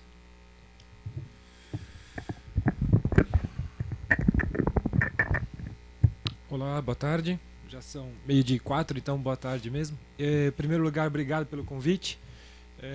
Eu estou vindo aqui hoje complementar a ausência da Natália. A Natália da Foxbit teve um contratempo numa viagem de volta e eu acabei vindo aqui contribuir com algum conteúdo. Talvez eu seja um dos poucos não advogados ou não estudantes de direito nesse recinto. A minha companheira de relações públicas ali também é uma das poucas. Então me desculpem se de alguma forma eu não usar os melhores termos jurídicos, melhores termos acadêmicos. Eu não sou advogado, embora tenha pessoas como a Rosane para me auxiliar em algumas coisas, o Alexandre Garcia, que é um grande amigo nosso também do nicho. E hoje eu vou trazer um pouco de provocação. O Alexandre Pacheco já falou alguma coisa um pouco aqui com a gente que vem muito em encontro no que eu quero apresentar. Eu vou passar alguns slides bem rapidinhos e depois no final tem as mais duras provocações que eu acho que a tecnologia pode trazer para todos vocês. Então, a palestra basicamente é a palestra de 80 slides, que eu consegui cortar e ficou em 36. Então, vocês perderam um pouco de conteúdo, mas faz parte. Um pouco só de jabá, é um slide de jabá, foxbiteducação.com.br. Quem quiser tirar foto tem um hashtag ali com desconto de 20% para quem quiser fazer curso. Tem curso de Bitcoin e curso de blockchain ali para vocês. O que é Bitcoin? É a pergunta que eu mais ouço nos últimos 4 anos. E parto do princípio que muitos de vocês já têm esse conhecimento, mas eu gostaria de falar um pouquinho a princípio do que não é Bitcoin. Tirar o que não é Bitcoin e aí construir uma visão mais assertiva, eu acho que é fundamental, porque existe muita má informação. Uma coisa que o Pacheco já comentou agora há pouco, Bitcoin não é moeda virtual, né? Moeda virtual tem uma conotação de pode deixar de existir, pode ser apagada, pode ser editada, vai sumir da noite para o dia. Não vai sumir da noite para o dia. Bitcoin não é moeda virtual. Embora o governo brasileiro ainda use isso no manual do imposto de renda deles, embora alguns papers ainda sejam produzidos com esse termo, mas a gente não gosta. Moeda eletrônica, eu também aprendi com os advogados que o governo brasileiro tem um termo específico sobre moeda eletrônica. Então Bitcoin não se enquadra em moeda eletrônica, vamos deixar isso de lado. Como que a gente usa então? Criptomoeda e moeda digital, como já foi citado. São as duas melhores nomenclaturas. Bitcoin não é ilegal no Brasil. Imagino que todos vocês já saibam isso. Tem instrução para ser declarado, o Pacheco comentou também. Imposto de renda, eu vou passar um pouco rápido para não estourar o tempo. Esse é o perguntão, tá? Todo mundo conhece, acho que o manual de perguntão do imposto de renda. E aí tem aqui o detalhe de como que a Receita Federal quer que ele seja declarado e etc. Alienação, 15%, se maior do que R$35 mil ao mês. Ok? Não é ilegal na maioria dos países. Quem tiver curiosidade pode anotar essa URL que vai levar para um link da Wikipedia onde mostra mundo afora como é que está esse posicionamento. Japão, país muito pró-Bitcoin, colocou como método de pagamento em abril agora desse ano. Esse link amarelo leva para uma notícia de um site chamado Coindesk e embaixo está a URL, caso alguém saiba ler japonês, está ali a URL oficial do governo japonês sobre o assunto. Mesma coisa na Austrália. A Austrália também colocou uma lei sobre Bitcoin e ela foi extremamente pró-Bitcoin. Ela colocou que ela reconhece o Bitcoin como dinheiro e protege negócios como da Foxbit ou outros correlatos sem haver uma dupla cobrança de taxa, uma dupla cobrança de imposto. Então a Austrália também é um case a ser estudado. Existe o case a ser estudado, mas como o que se evitar, que é o case da BitLicense de Nova York. Não sei se todo mundo conhece, mas foi um caso de regulamentação do Bitcoin dentro do estado de Nova York que deu super errado. Foi muito exagerada, foi muito dura com as empresas que estavam lá e isso acabou levando a uma evasão das empresas. O governo deixou de recolher imposto, deixou de ter emprego e afugentou as empresas do nicho para o estado de Delaware. E algumas foram até embora dos Estados Unidos como um todo. O que mais que Bitcoin não é? E muitas vezes a mídia bate nisso. E até em alguns técnicos tem alguma desconfiança sobre isso. Mas eu chamo a atenção aqui ao 100% anônimo. As pessoas acreditam que o 100% é algo fácil de se conseguir em TI, em tecnologia, e não é. Durante muitos anos o protocolo de Wi-Fi foi considerado extremamente seguro, 100% seguro. Caiu. O protocolo WPA2, que nossa comunicação de Wi-Fi diária depende dele, foi derrubado por uma falha de implementação a questão de 3 semanas. Então eu acho que é uma falácia dizer que o Bitcoin é 100% anônimo. Ele é pseudo-anônimo, ele é anônimo em alguma escala. Mas se você fizer uma bobeira muito grande, uma besteira muito grande na Deep Web, vão resgatar você, vão caçar você e provavelmente tem uma boa chance de encontrar. Aqui um pouquinho de técnico, mas ainda falando sobre Bitcoin não ser anônimo. Existe uma coisa no Bitcoin chamado BIP, Bitcoin Improvement Proposal. É uma proposta de melhoria ao protocolo. E uma dessas se chama Dandelion. E ela está dizendo aí nessa matéria que o seguinte, que quando o Dandelion for implementado como protocolo, como parte do processo, talvez nesse momento a gente tenha uma anonimidade maior, escondendo o IP das transações de origem. Tá? Isso é só para a gente ter ideia de que 100% anônimo em TI é utópico, na minha opinião. Um caso do Mt. Gox, que é uma bolsa de Bitcoin que quebrou e também estão sendo rastreados através da tecnologia e de investigações. E a ferramenta Elliptic, que a Foxbit usa. Eu acho que é uma das poucas empresas do país que usa essa ferramenta para fazer rastreamento. Então, através dessa ferramenta, a gente mostrou para o regulador que apenas 2 transações de todas as milhares de transações que já saíram da Foxbit, 2 apenas foram para a Deep Web. E uma apenas foi para pagamento de WannaCry, aquele resgate dos HDs criptografados.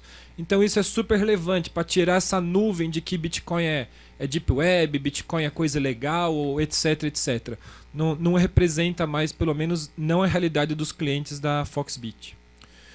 Preço do Bitcoin, caso alguém não tenha visto ainda isso, nos últimos 7 anos o preço do Bitcoin saiu de poucos centavos ou até menos, e está batendo hoje, ontem, recorde histórico, 6.300 e poucos dólares. Tá? Mas numa escala logarítmica de 7 anos, a alta é visivelmente interessante. Aqui um pouquinho sobre a PL 2303, que eu acho que é mais a área dos advogados, e algumas provocações quando eles fazem a tradução do paper, porque toda essa PL foi baseada em algumas coisas da União Europeia. E aí, na União Europeia, eles usam termos que eles falam Virtual Currency Scheme. E aí eu fiquei um dia conversando com a Rosine e com o Safiri no Cubo. Não era Cubo, né? Era Google Campus. Era Google Campus. E aí que a gente ficou o seguinte: o tradutor aqui fez um trabalho mesquinho, porque ele não entendeu que o esquema que está posto lá não significa exatamente o esquema no sentido pejorativo da palavra. E isso é muito ruim, porque isso foi evoluindo para a proposta de lei 2303. Então, quando a gente vê, por exemplo, no dicionário, a gente pode ver que esquema pode ser visto como resultado de estudo que visa estabelecer normas, metas, cotas, plano, planejamento e arranjo. E arranjo é uma palavra muito comum, arranjo de pagamento. Então a gente deveria colocar isso em perspectiva do tipo, estão escrevendo uma lei, estão fazendo um projeto de lei baseado numa tradução infeliz. Então, eu gosto de trazer isso para vocês, que eu acho que é a área que mais interessa para vocês. Aqui é uma definição, aqui já é o paper original da União Europeia. De novo, a mesma questão de falando sobre moeda virtual, mas o que é legal? Esse aqui, o assunto em azul. O assunto mereceu um relatório especial do Banco Central Europeu em outubro de 12, que foi atualizado em fevereiro de 15, e o paper esquece, ou nessa época não tem uma atualização, 12, 15 e depois 16. Essa URL aqui é a URL mais nova, quem quiser consultar tem um atalho, de 12 de outubro de 16. O que isso demonstra? Que está longe de ser um assunto finito, está longe de ser um assunto preto no banco. Está todo mundo estudando, está todo mundo fazendo debates como esse, levando a discussão para mais diversas esferas e tentando entender o que é. E eu sou muito partidário de que Bitcoin não deve ser encaixado em qualquer das regulamentações pré-existentes. Eu acho que Bitcoin deveria ser, sim, colocado numa regulamentação totalmente à parte, exclusiva para ele. Regulamentação do Bitcoin. E aqui vem as minhas perguntas. E são perguntas apenas, porque, como eu disse, eu não sou da área de direito e também não sou um técnico. Então eu sou relações públicas. E eu fico tentando habitar entre alguns mundos e transformar isso em conteúdo elegível para vocês. Existe realmente remessa internacional de Bitcoin? E aí a pergunta vai um pouco no fundo técnico. Porque hoje no mundo existem 16.650.000 bitcoins aproximadamente. E se a gente entender um pouco a palestra aqui dos meus colegas, a gente entendeu que Bitcoin é um registro, é uma unidade de medida que está presente na blockchain. Então, quando a gente fala que esses 16.650.000 estão na blockchain, a gente leva a uma próxima pergunta. E aonde está a blockchain? Porque Bitcoin é software. E software nada mais é, no sentido mais técnico, mais profundo, 0 e 1. Quando você olha um HD no máximo do zoom da textualidade do HD, aquilo é um conjunto de 0 e 1. Software, todos os softwares no fundo no HD são só 0 e 1. E aonde estão escritos então esses bitcoins? Aonde está escrito esse banco de dados público, descentralizado, transparente, chamado blockchain? Ele está escrito no HD de alguém. O HD de alguém guarda essa informação. Essa informação é guardada na blockchain. E aonde está fisicamente essa blockchain? Nesses caras. 10.839 nodes que formam a rede blockchain em sua essência. Tá? Então aí, esse slide eu tirei tem alguns dias, quantos minutos? Tem um pouquinho ainda. Legal. Esse slide eu tirei há uns 3 dias atrás, pode ser que o número tenha variado um pouco. Quem são esses 10.839 full nodes? É um personagem da rede blockchain muito importante para toda a rede, para toda a cadeia. Ele não é o minerador e ele não é o usuário básico. Ele está meio que no termo. Ele faz a propagação das transações na rede blockchain. Quem são eles? São supercomputadores da Google, da Microsoft? Não. São notebooks como o meu, são computadores desktop como o de vocês, diversas pessoas ao longo do mundo fazem a doação dos seus espaços de HD, da sua energia elétrica, para contribuir de forma não remunerada para a rede blockchain existir. Então vocês entendem o seguinte: cada pontinho azul, cada grupinho desses pontos azuis são alguns full nodes, são alguns computadores, em sua essência HDs ligados, consumindo energia e gravando as transações. Além de gravar as transações, disponibilizando isso de forma muito parecida com uma rede peer-to-peer, tá? Um Tor ou coisa assim. Tor não, né? Como é que chama? Tor é de anônimo. Mas vocês entenderam o conceito. Torrent, obrigado. Obrigado. Torrent. De uma forma muito, muito parecida com Torrent. Então, quando eu olho isso, eu fico perguntando o seguinte, e vejam que interessante. O Bitcoin, o meu Bitcoin, que está aqui, muito didaticamente falando, eu vou dizer que ele está no meu celular, mas ele não está no meu celular. Mas o Bitcoin que eu posso transferir para o Pacheco, para a Rosine, ele está simultaneamente, absolutamente no mesmo instante, presente em cada um desses 10.839 nodes. E a chave privada, que permite eu movimentar ele de A para B, fazer um pagamento, fazer o envio, a chave privada está também disponível para transferir ao mesmo tempo qualquer um desses. Ou seja, a minha senha abre e propaga o Bitcoin em qualquer um desses full nodes ao mesmo tempo. O Bitcoin não tem esse conceito de ele estar no Brasil, de ele estar nos Estados Unidos, de ele estar na Europa. Na minha forma de ver, o Bitcoin ele é quase onipresente numa escala global. E se ele está onipresente na escala global, aonde que está a transferência? Aonde que está a transferência internacional? Algumas pessoas vão falar, então vamos usar a essência sobre a forma. Vamos falar que isso aqui funciona como tal, então já que parece isso, vamos classificar como isso. Eu particularmente acho que isso é matar a inovação.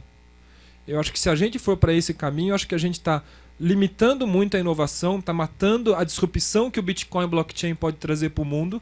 É um caminho que eu não gosto. E aqui eu tenho uma outra pergunta lá, o primeiro item desse slide. Bitcoins são realmente enviados? E aí eu vou dizer de novo um pouco de techniquez para vocês.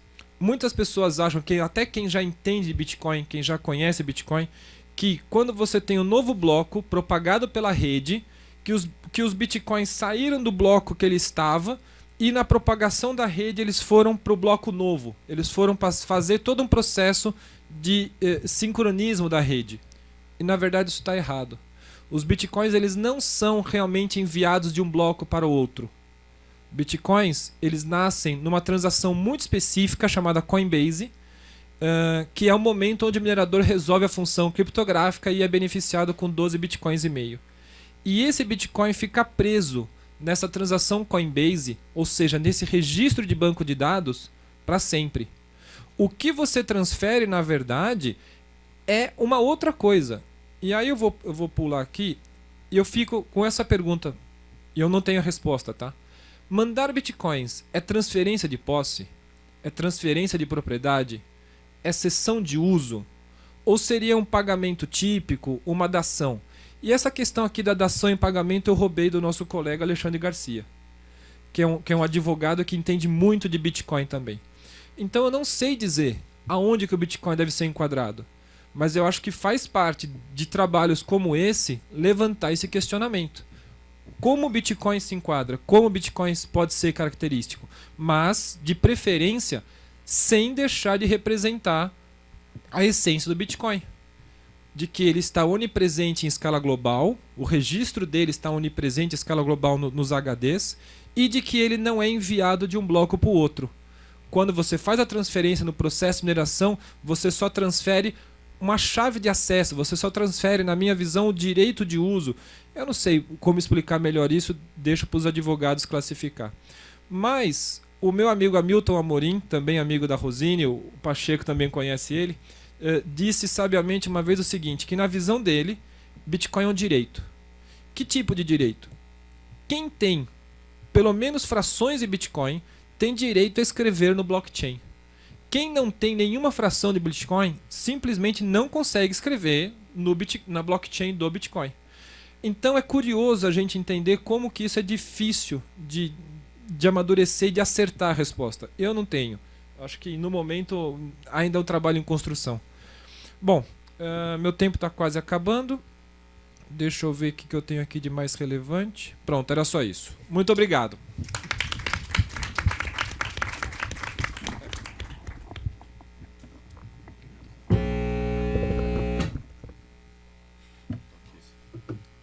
Desculpa. Muito obrigado, Marcos, pela sua palestra. Obrigado também aos outros convidados. Foi extremamente enriquecedor ouvir essas impressões tão complementares, mas ao mesmo tempo que dialogam tanto umas com as outras. E, bom, nós aqui não temos mais tanto tempo, mas eu gostaria de... Acho que nós temos tempo sim para abrir para algumas perguntas da plateia para a gente poder engajar nesse debate. Então, eu gostaria de repetir a dinâmica feita na palestra da manhã, perdão, na primeira palestra da manhã, e fazer um bloco de 3 perguntas da plateia para que, enfim, engajar nessa discussão. Aqui uma. Mais alguém? Aqui? Sim. Eu vou pedir para o público, se a pessoa que foi falar, se apresentar e, enfim, fique à vontade de fazer sua fala. Viviane Amaral Gugel, do Amaral Gugel Advogados. Eu sou mestre em Direito Internacional aqui. Sempre puxo a sardinha para o lado do direito internacional, até porque esse tema é muito novo e eu vou repetir um pouco a pergunta que eu fiz para a mesa anterior. E aí saber do núcleo da FGV, o quanto ela está interagindo com a Faculdade de Direito lá fora, discutindo esse tema, para marco internacional, porque eu acho um esforço legislativo esdrúxulo, eu acho pertinente o colega da Foxbit ter apontado até equívocos de tradução, não é? O bom desse PL tem sido só as audiências públicas, porque o texto é horroroso, realmente ele enxerta numa outra legislação. Então, saber um pouco de vocês, quando até o Marcos coloca a estratégia, né, o quanto vocês, eu também faço parte da Câmara de Comércio Internacional, o quanto vocês, né, também a Rosani, estão fazendo um esforço de advocacy internacional com seus pares para que se construa um marco legal já internacional. Na Câmara de Comércio Internacional aqui no Brasil, o Daniel Pfeffer, junto à AMC, tem feito um esforço de discussão de novas tecnologias e tudo mais, né? Eu não sei o quanto vocês têm interagido, pelo menos eu tenho observado nas reuniões da Câmara de Comércio, mas o quanto vocês, em cada uma das suas atividades, estão interagindo para um advocacy de uma legislação internacional, e isso ajudaria essas dificuldades de jurisdição, porque não há realmente remessa, enfim. A discussão é outra, descolada da territorialidade do direito pátrio.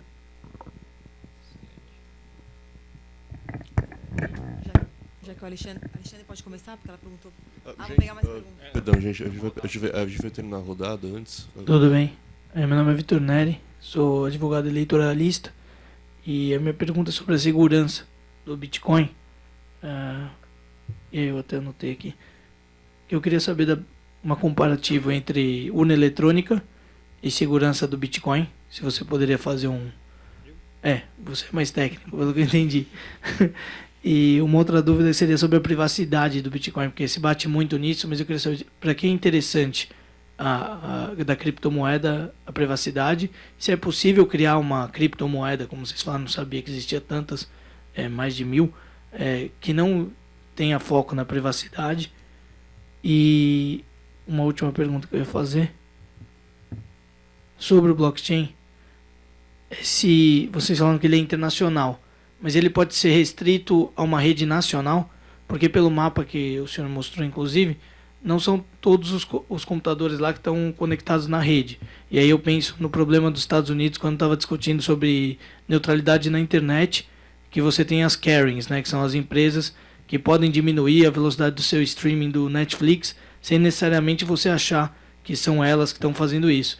E eu queria saber se isso pode acontecer também com a moeda, com a criptomoeda. Se alguém pode interferir na velocidade da transferência do dinheiro. Obrigado.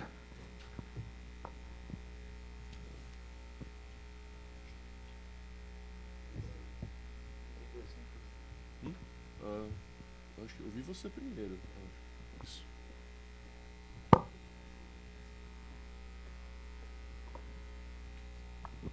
Oi, eu sou o Marcelo, publicitário, e é mais rápida também a pergunta, é só uma diferenciação do Node para o minerador, e por fim, qual é a demanda que vocês prevêem para a emissão de token na exchange?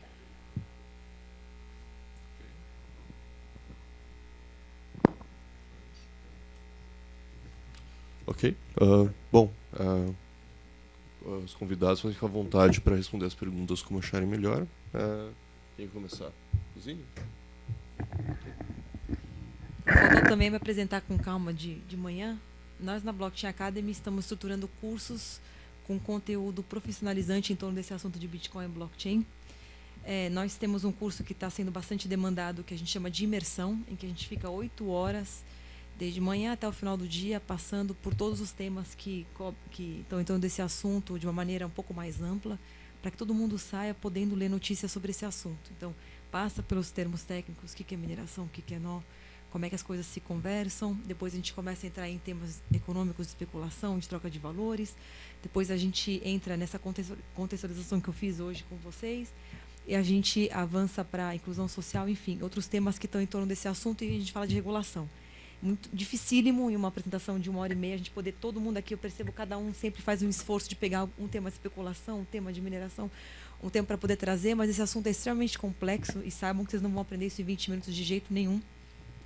Até nosso curso, nem 20 dias, mesmo a gente que está todo dia estudando isso aí, está aprendendo todo dia. E a Blockchain Academy, o Marcos me acompanha já desde quando eu estava no escritório, e eu saí do escritório, a minha posição nesse contexto, ele é uma posição de ser um agente de transformação social. Essa foi minha escolha. Então, eu poderia sair, abrir um escritório, fiz consultoria por um prazo muito específico para poder ganhar dinheiro e achar o meu rumo. Poderia estar trabalhando com exchange e tudo mais, sem depreciar de forma alguma o trabalho de todos eles. Pelo contrário, eu me considero uma parceira, porque... E o Marcos está aqui para comprovar, eu sempre quero que todos cresçam fortes, firmes e fortes, mas mais que tudo, eu acho que a gente está num momento de educação. Mais que tudo, eu quero ser um agente educador. Então, é assim que eu tenho me posicionado, eu estudo todo dia, tiro a informação para poder dar para todo mundo da melhor maneira. Inclusive, assim, eu tenho o maior orgulho de falar que nesse 1 ano de Blockchain Academy, a gente já deu aula para o Banco Central, a gente teve representantes da CVM tendo aula conosco, representantes da Delegacia de Crimes Cibernéticos, sem contar as interações que a gente vem tendo desde lá atrás, assim, desde quando estava no escritório, fazer o Banco Central vir assistir para ver o que é, falar em separado com o Fábio Lacerda, falar em separado com o que quer que seja para que isso pudesse acontecer. E assim como você, eu tenho advogado literalmente para um novo direito, que é, assim, eu brinco, quem vem ter aula comigo, quando tem aluno de direito, eu falo assim, pensa de novo, porque tudo está mudando, né? E eu acho que aqui, por mais que todo mundo corra atrás, a gente ainda está muito atrás em termos de legislação, porque a gente tem uma legislação positivista, a gente quer ter todos os casos escritos em lei, né? A gente tem essa herança do direito napoleônico, que eu acho que gera para a gente um fardo de sempre correr atrás, imaginar tudo que pode ser e colocar isso no papel. E o dinamismo com que as transformações estão acontecendo não permite que a gente possa evoluir mais rápido com esse tipo de formato. Assim como também o principiológico, tenho dúvida se ele cobre tudo também. O que eu tenho feito, e eu digo que eu acredito que o melhor caminho é informação e comunicação. Tenho batido nessas duas teclas. Todo mundo tem que se informar bem, vocês estão aqui tendo uma abertura para o assunto. Obviamente que ninguém vai sair daqui absolutamente educado. Cada um foi provocado na sua própria área de interesse, um na área especulativa, outro na sua área técnica e por aí vai, outro quer fazer o doutorado dele, outro quer trabalhar com esse nicho. Mas saiam daqui com essa provocação, entendendo que o mundo está mudando em torno disso. Saiam daqui sabendo que uma coisa que eu, fazendo um spoiler assim, né, de onde a gente chegaria com uma compreensão mais profunda, que chegar intervindo e falando que isso não pode acontecer não é o que vai fazer parar de acontecer. Então, o mundo está mudando pela internet, agora também em torno das criptos. Já não é mais um assunto de nicho, é um assunto de conhecimento geral. E pela Blockchain Academy a gente tem feito parcerias de pesquisa também. Então, a gente começou agora com o tema de inclusão social que a gente está fazendo, mas também estamos absolutamente abertos a fazer parcerias com trabalho de pesquisa. A gente não tem braço para fazer tudo e a gente não acredita que tudo deva ser feito in-house. Então, abrir a conversa com os diversos agentes de mercado, diversos participantes, com os acadêmicos, é o que a gente quer fazer também. Então, estamos abertos absolutamente a fazer isso com a Sanfran, se a Sanfran também estiver aberta, assim como com o Pacheco, a gente estava conversando sobre isso um pouco antes da apresentação. Acho que pode ser muito mais rico trabalhar em grupo do que trabalhar sozinho.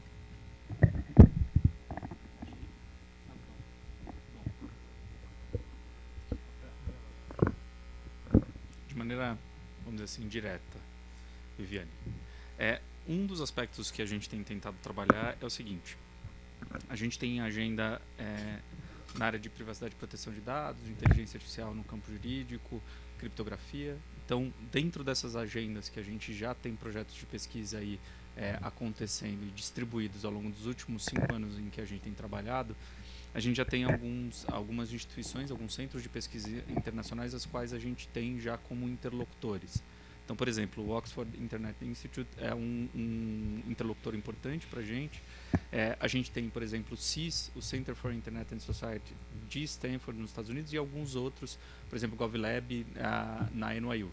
E o que a gente tem feito lá? A gente tem percebido, na verdade, que a agenda do ponto de vista acadêmico, em relação ao que era uma discussão de blockchain e criptomoedas, que era uma discussão um pouquinho marginal, hoje em dia já tem ocupado, na verdade, um protagonismo na agenda de alguns desses centros de pesquisa, com equipe dedicada, interlocução com instituições reguladoras e assim por diante. O que é ruim do ponto de vista de nós enquanto grupo, futuramente centro de pesquisa? Uma das coisas que tem sido pedido nos debates que a gente já participou com esses centros como isso tem sido encaminhado no seu país para comparar experiências regulatórias. E quando eu vou ter que explicar, e outros pesquisadores explicam que vamos dizer assim, a medida regulatória ou a proposta de lei colocada para o debate comparou Bitcoin com um programa de milhagem, eu fico um tanto quanto constrangido, inclusive.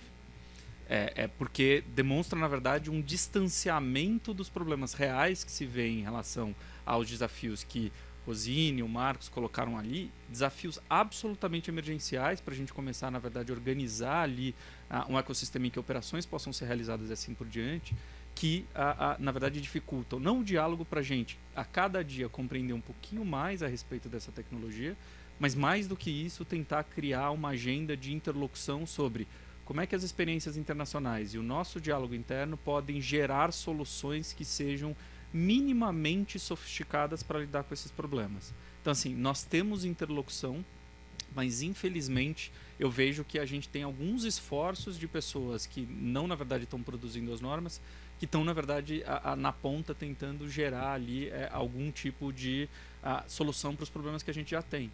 Então, no campo tributário, a gente ainda não tem uma solução a contento. No campo civil, por exemplo, em várias perguntas que o Marcos colocou aqui muito bem, a gente não tem uma solução a contento. E uma discussão tradicionalíssima de posse, propriedade, vamos dizer assim, é uma dação em pagamento. O que é essa operação? Enfim, essas são as nossas dificuldades ali. Só passando por uma das perguntas que essa me toca em relação ao que o Vitor fez, que era em relação à privacidade, e aí eu vou deixar a de segurança para o Marcos. Uma das coisas interessantes sobre privacidade é o seguinte: geralmente a gente pergunta, e na verdade a pergunta ela é proposta nos moldes que você fez, que é a ideia de tem como, na verdade, nós reduzirmos a privacidade que deriva do desenho, por exemplo, que o Bitcoin tem e outras moedas em blockchain tem? Em alguma medida, quando a gente está falando de níveis, sim. Agora, uma pergunta de fundo que a gente tem que se fazer legal, quais são operações que a gente vai utilizar moedas digitais ou criptomoedas e por que a gente não deveria ter uma maior privacidade relacionada a essas operações? Porque a gente, na verdade, hoje em dia tem colocado ali de barato, por exemplo, a discussão sobre privacidade que emerge desse tipo de agenda e desse tipo de tecnologia. Um exemplo concreto que muitas vezes eu já me vi discutindo e lendo sobre isso mesmo que a gente não tenha na acepção própria, vamos dizer assim, a equiparação de moedas digitais com moeda, vamos dizer assim, de curso forçado, oficial, uma das coisas centrais quando a gente pensa em dinheiro espécie, ele talvez seja vamos dizer assim, um meio de pagamento dos mais privados possíveis. E aí a pergunta por que moeda digital então não poderia comungar, vamos dizer assim, de uma privacidade que já é inerente a alguns tipos de operação em que você utiliza o dinheiro vivo? E aí eu sei que tem uma sorte de discussões enormes relacionadas a isso, mas acho que a pergunta mesmo a gente precisa, na verdade, sofisticar um pouquinho mais. Por que nós não queremos privacidade em determinadas tecnologias que podem nos garantir isso? Porque quando eu trouxe o exemplo da identificação dentro do blockchain, uma das questões a utilização do blockchain como garantidor de privacidade em trocas de informação de usuário, em que você pode escolher que tipo de informação vai ser visível por quem. Então, eu acho que a gente precisa pensar que privacidade, na verdade, hoje é uma agenda por si só, e é uma agenda importante a gente entender quando ela, na verdade, pode ser resgatada por novas tecnologias. E o blockchain abre essa janela, né? Última coisa, prometo que eu estou sendo muito extenso aqui, se o blockchain pode ser uma rede nacional, por exemplo. E no pouco que eu sei, nos poucos exemplos que eu tenho estudado, já tem pesquisas tentando fazer com que você possa criar redes de blockchain, por exemplo, com as características de blockchain privadas que vão ser adstritas a um determinado, por exemplo, um determinado número de operações em uma determinada região até geográfica. Então, testes estão sendo feitos. É que uma das questões interessantes as vantagens de você ter a tecnologia como ela é apresentada no mercado hoje, elas às vezes são perdidas quando você começa a alterar os pressupostos pelos quais ela se organiza. Então, na verdade, você sabe aquela ideia, cada escolha é uma perda? No final das contas, o que você está fazendo é isso. Perfeito. Você fez a primeira pergunta, eu não captei muito bem a ideia. Você colocou de urna eletrônica em relação ao Bitcoin, ao blockchain. Pode melhorar, refazer? Eu passo o microfone para ele.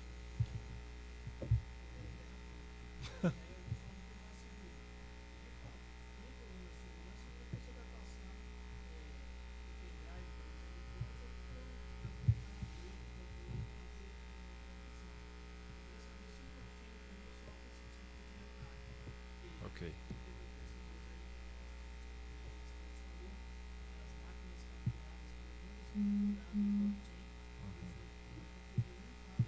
Um cliente.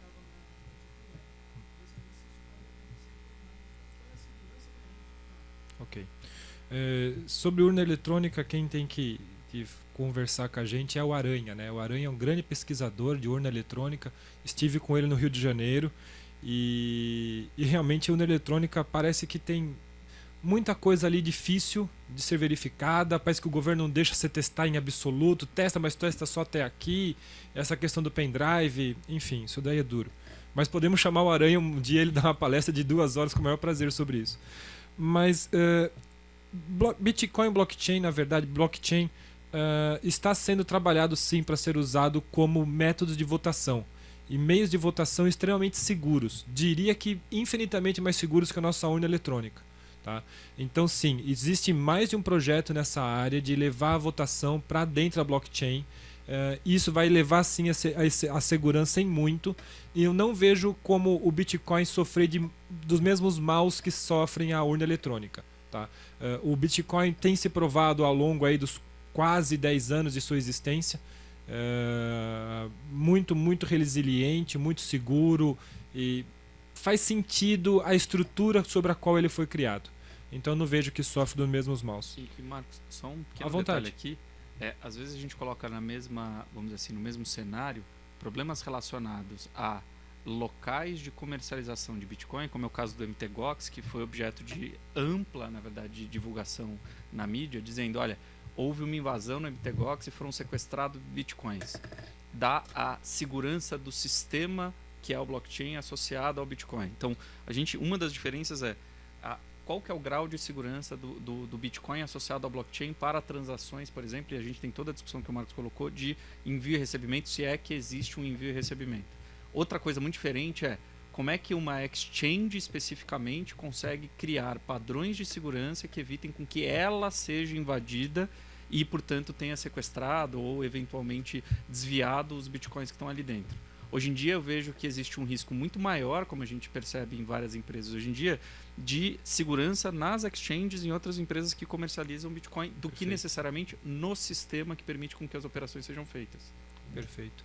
E é por isso que as empresas idôneas, assim como a Foxbit, recomendam em todos os eventos que fazem, absolutamente entendam ao povo, né, diz aos nossos clientes mesmo, entendam que exchange não é banco. Exchange é só meio de troca. Coloca reais, saca bitcoins. E saquem os bitcoins. A gente fala isso com muita ênfase. Por quê? Porque isso acaba colocando um alvo sobre os diretores da Foxbit, porque a gente acaba acumulando bitcoins de terceiros e a gente não quer isso. Então isso torna-se um problema de segurança física, um problema de segurança digital contra hackers, etc. Então é bom que as pessoas saquem os bitcoins, porque casos como Mt. Gox já aconteceram N vezes e ainda vão acontecer. E isso só acontece porque as pessoas não sacam os seus bitcoins de lá. Mas vamos dizer um pouquinho mais. Você falou sobre criptografia sem foco na privacidade. Eu acho que o Pacheco já respondeu bem isso. E velocidade da transferência. Se o backbone, os sistemas de internet pode ter sua velocidade de transferência diminuída aí. Acredito que não. Teria que ser uma coisa do tipo, vai deixar tudo mais lento, porque a transferência do Bitcoin ela é altamente criptografada. Então o backbone da internet ele não sabe muito bem o que é que está vindo ali, se é um conteúdo X, Y, Z. Não vejo. A única forma que tem, até sendo bastante comum de você atrasar as transferências do Bitcoin, é você fazer técnicas de spam na rede da blockchain, com transações indevidas e etc, etc. E novas implementações técnicas estão para sair para diminuir esse problema. Mas não vejo não vejo um risco inerente aos provedores de internet ou a backbone mexendo nesse sentido na velocidade do Bitcoin. E o rapaz ali perguntou sobre a diferença entre full node e minerador.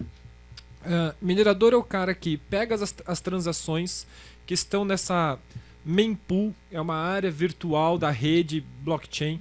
Então as pessoas vão dando transações. Essas transações ficam como pendentes nessa área chamada mempool. Tá? O minerador verifica se aquelas transações foram originadas de forma correta, se tinha um saldo de origem relativo ao destino, e faz toda uma verificação e uma validação criptográfica e empacota isso no que nós chamamos de bloco. Tá? Então esse minerador empacota essas transações num bloco de transações, faz uma função criptográfica para gerar o chain, que é o que a Rosine comentou, que é o cabeçalho do próximo bloco. A conversa começa a ficar muito técnica, mas em alto é isso. Agora o full node não faz esses papéis. O full node ele não pega as transações que estão no mempool, não sei o que, não sei o que lá. O full node faz sim uma verificação se aquele bloco que está vindo no minerador realmente está válido com o bloco anterior e propaga tudo isso para outros full nodes, para outro. Então, todo minerador é um full node, mas nem todo full node é minerador. Tá? E aí então o full node é só um bloco de propagação e de guarda. Ele é a salvaguarda do sistema. Ele é o que mantém aquilo realmente criptograficamente imutável. Independente se foi uma falha na internet, se foi um bad block no HD local, independente se foi uma tentativa de um hacker, o full node é o responsável por verificar que aquele dado está criptograficamente correto e imutável. Full node sim. Tem direito a voto, a fork e todas essas coisas. Tem sim. Tá? Emissão de token da exchange mesmo?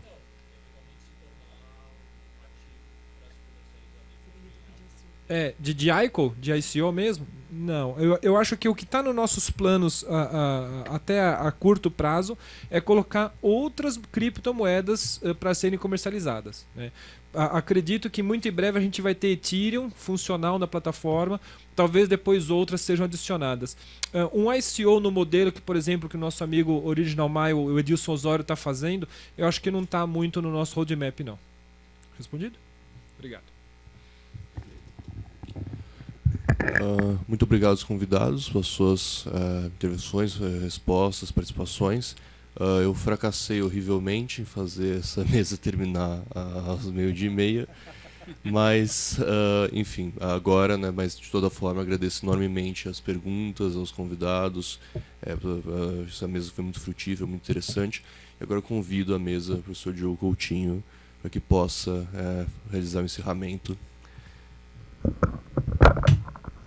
Muito obrigado. Eu só quero, como parte da equipe de pesquisadores dessa instituição que trabalhou na organização desse evento, me refiro especificamente ao Grupo de Análise e Regulação Moeda e Risco e ao Grupo de Direito e Políticas Públicas, eu quero agradecer, antes de mais nada, a gentileza de vocês, Alexandre, Rosine, Marcos Henrique, também aos que não estão mais aqui presentes, que compuseram a primeira das nossas mesas sobre regulação. pela presença de todos. É uma satisfação muito grande ver essa sala com tanta gente interessada nessa discussão. E queria, antes de encerrar e finalmente dispensá-los para que possam sair daqui e almoçar, dizer que os nossos trabalhos de discussão de temas quentes e relevantes no campo do direito, das políticas públicas, das políticas regulatórias, da tecnologia, seguem, sobretudo, a partir do começo do ano que vem. Nós estamos no final do semestre letivo, a partir das próximas semanas, com novas atividades para as quais vocês estão todas e todos convidados. Em breve nós vamos divulgar a programação do Grupo Direito e Políticas Públicas, do pessoal que mais especificamente trabalha com regulação da moeda aqui na Faculdade de Direito da USP.